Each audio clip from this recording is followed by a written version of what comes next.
Salut à tous, aujourd'hui on va parler de bilinguisme précoce. Qu'est-ce que c'est le bilinguisme précoce? Eh bien même si 60% à peu près de la population mondiale est bilingue, le bilinguisme précoce c'est vraiment spécifique aux gens qui ont eu du bilinguisme, donc au moins 2 langues, dans leurs 7 premières années de vie. Et on va distinguer ceux qui l'ont eu vraiment au tout début, 0, 3, 4 ans, qui seront des bilingues précoces simultanés, donc langue apprise ensemble, et ceux qui l'auront après 3, 4 ans, avant 7 ans, qui seront des bilingues précoces consécutifs, puisqu'il y aura quand même un deuxième temps entre l'apprentissage de la première et l'apprentissage d'une deuxième langue. Alors il faut noter que la vie elle commence dans le ventre de la maman et que déjà à ce moment-là, il y a des choses qui s'écrivent en termes d'identité de l'enfant. Il aura dès la naissance une plus grosse sensibilité envers les langues qu'il connaîtra déjà, la musicalité, la rythmique, certains mots en particulier et puis certains sons de voix, bien sûr celui de son papa ou celle de sa maman, auront émotionnellement pour lui une plus grosse charge. Donc le bébé arrive avec un besoin d'attachement autour de lui qui va passer beaucoup par la langue et ce point est important, on y reviendra plus tard. Pour l'instant, moi je vais vous détailler quels sont les avantages du bilinguisme précoce. Est-ce qu'il y a des choses qui ont été reconnues comme positives vis-à-vis du bilinguisme précoce? Bien sûr la réponse est oui, sinon ma vidéo serait creuse. On attaque par le premier point, il s'agit d'un point quasiment de santé publique, hein. Ça a été prouvé maintes et maintes fois, je vous ai mis en barre d'infos des études qui en parlent, donc j'en ai choisi 2. Et puis je ne peux pas ne pas vous citer les travaux d'Hélène Bialystok qui ont indiqué que la maladie d'Alzheimer par exemple avait tendance à se déclencher 5 ans en moyenne plus tard chez les personnes bilingues que chez les personnes monolingues. Pourquoi? Eh bien justement ça va être mon point numéro 2.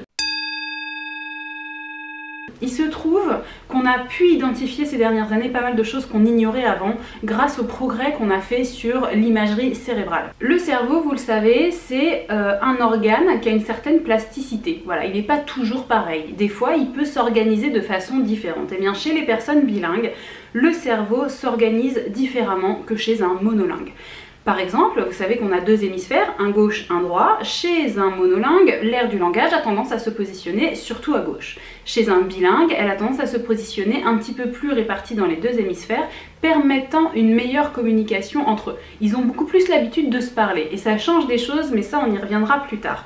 C'est quelque chose aussi d'identifié d'un point de vue neuronal, qu'il y a chez les bilingues une plus grosse densité de matière grise, de matière blanche, donc de neurones, de synapses, de tout ce qui fait vivre le cerveau, et qu'il y a aussi non seulement plus de matière, mais aussi plus d'activité avec toute cette matière.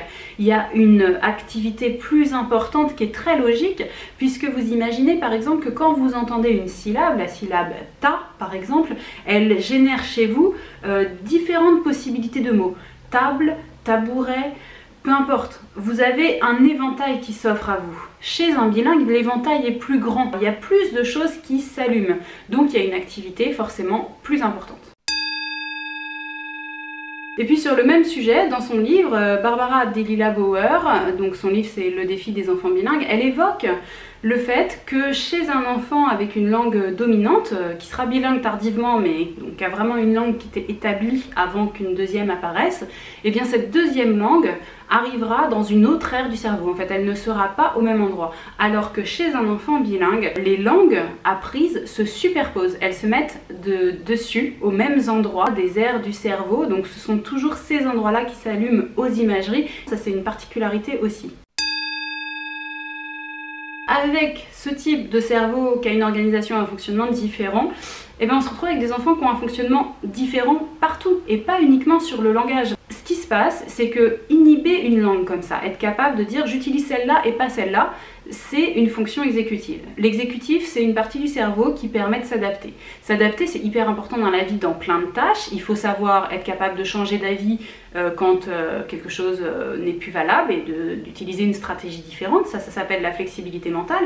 Et il faut être capable d'inhiber quelque chose quand ça ne fonctionne pas, quand c'est pas bon. Je vous ai déjà fait une vidéo sur l'inhibition, je vous la remets dans le petit i là pour ceux qui auraient envie de détailler l'inhibition à plein d'autres choses. Mais ce que je voulais vous dire, c'est que que dès 7 mois, il y a une étude que je vais vous mettre juste en dessous en barre d'infos qui s'appelle Cognitive Gains in 7 Months Old Bilingual Infant, qui a mis en opposition des bébés bilingues et des bébés monolingues. On a analysé leurs mouvements d'yeux face à des images qui s'affichaient en face d'eux, de manière assez prévisible en fait. Hein. Donc les yeux des enfants savaient vers où se tourner. Et puis quand finalement ce qui était prévu n'arrivait pas et que c'était autre chose, on analysait la vitesse à laquelle les enfants réagissaient. Et il s'est trouvé que les enfants bilingues réagissaient plus vite, sans doute parce qu'ils ont été plus vite capables d'arrêter quelque chose qui marchait pas. Ils ont vu que l'image n'était pas là où ils imaginaient, ils ont tout de suite été chercher ailleurs, là où les monolingues sont restés un petit peu plus longtemps parce qu'ils ont moins l'habitude de switcher. Je vais vous citer Ranka Bijeljak-Babik, qui est psycholinguiste, qui est membre du laboratoire de psychologie de la perception de Paris-Descartes et qui est autrice du livre L'enfant bilingue de la petite enfance à l'école. Elle dit que le fait d'être bilingue aide pour passer d'une information à une autre, pour changer son centre d'attention. Chez les enfants de 4-5 ans, elle explique qu'on les a mis sur une tâche conflictuelle. Eh bien, on a des meilleurs résultats chez les enfants bilingues. Enfin, j'avais envie de vous citer François Grosjean dans son livre Parler plusieurs langues, à la page 155, il parle d'une expérience que je trouve hyper parlante. C'est une scientifique, Sandra Benzev, qui a posé une question à des enfants, donc elle leur montre un avion.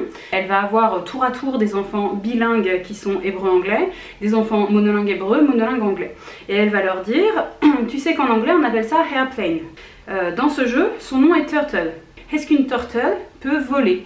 Bien sûr, pour un enfant, ça peut être compliqué comme réponse parce qu'il sait qu'une tortue ne peut pas voler, mais on a dit que dans le jeu c'était un avion. Alors qu'est-ce que les enfants ont répondu ? Bien, les bilingues ont plus souvent répondu oui que les monolingues. Elle en déduit que le lien entre la forme d'un mot et son sens est moins figé chez les bilingues que chez les monolingues, et ça va vraiment dans le sens de tout ce que je viens de vous expliquer là. On va donc passer au point numéro 4.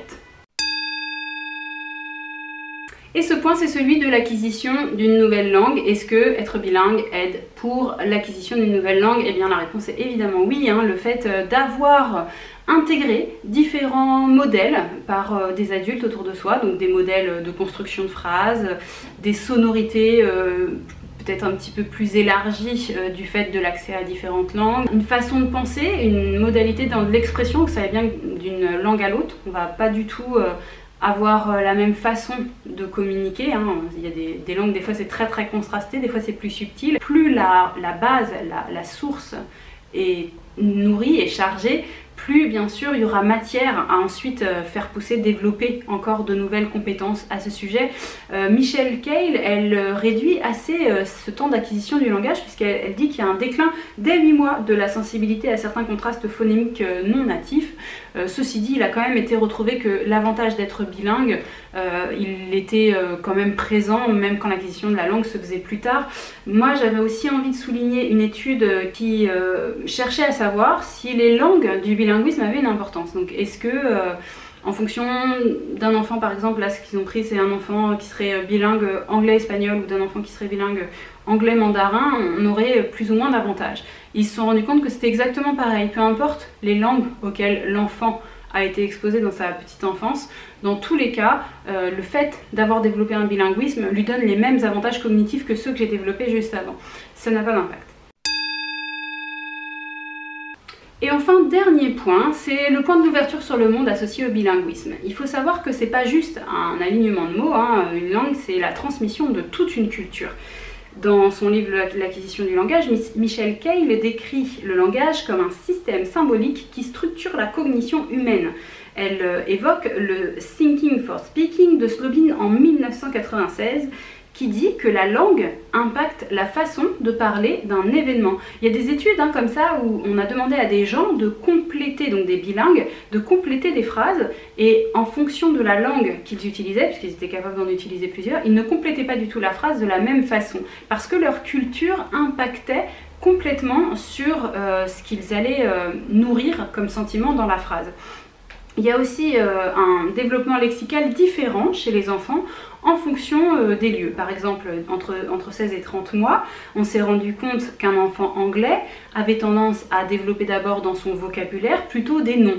Un enfant coréen, plutôt des verbes. Un enfant italien, un peu des deux. C'est des façons de procéder différentes qui sont directement liées à la façon dont les gens parlent, à ce qui va être important dans la phrase. L'enfant va d'abord sélectionner ce qui va lui permettre de communiquer plus facilement, et en fonction des langues, ça ne sera pas la même chose. Il y a aussi dans le livre d'Anna Lietti une partie sur ce sujet, et je la cite en disant que d'une certaine manière, entrer dans une autre langue revient à découvrir une autre version du monde. C'est quelque chose qui nourrit une sensibilité, une identité, et je vous laisse regarder ce que Tim Donner dit à ce sujet. Les règles de la grammaire, la prononciation, etc., ils sont vraiment importants, mais il y a quelque chose d'autre là-bas qu'on n'apprend pas à l'école. Oui. L'idée d'avoir une connexion humaine. Voilà, et je conclus en reprenant des propos de Barbara Abdevilla-Bauer qui dit que les enfants bilingues ont aussi ce que Colin Baker appelle une sensibilité communicative accrue. Pour réfréner un petit peu les parents qui seraient en ardeur d'utiliser la télé ou la radio, je rappelle qu'il est nécessaire d'avoir un attachement émotionnel à notre interlocuteur pour s'y intéresser. Donc ça ne fonctionne pas par l'intermédiaire d'un écran. Il faut vraiment avoir une personne en face de nous avec qui il y a un intérêt de communication, et ça ne fonctionne pas non plus si on sait que la personne avec qui on veut communiquer pratique une langue sur laquelle on a plus de facilité. Donc si vous voulez commencer une langue par exemple avec votre enfant, ne soyez pas surpris que votre enfant ne vous réponde pas dans cette langue. Il sait que vous comprenez le français, il va vous parler en français, c'est sûr. Maintenant, ça ne veut pas dire que ça lui apporte rien, il y a plein d'outils qui existent, il y a des écoles qui proposent du bilinguisme, hein, c'est encouragé d'ailleurs maintenant en France pour le développement par exemple des langues régionales. Vous pouvez vous renseigner à ce sujet. Mes enfants sont dans une classe bilingue de langue régionale breton là en l'occurrence. Vous pouvez me poser des questions à ce sujet en dessous en commentaire si vous le souhaitez. Et puis il y a des magazines, et j'avais envie de vous en citer un, les éditions Kiddie-Kunst, qui est une maison d'édition qui encourage le bilinguisme franco-allemand en proposant des livres qui sont écrits dans les deux langues. Donc vous voyez, il y a des petits outils, des petits supports, des petits CD qui existent pour ouvrir un petit peu votre enfant à ça, si c'est votre souhait. Si cette vidéo vous a plu, vous n'oubliez pas mon petit pouce, et puis moi je vous retrouve dans un mois pour une prochaine vidéo.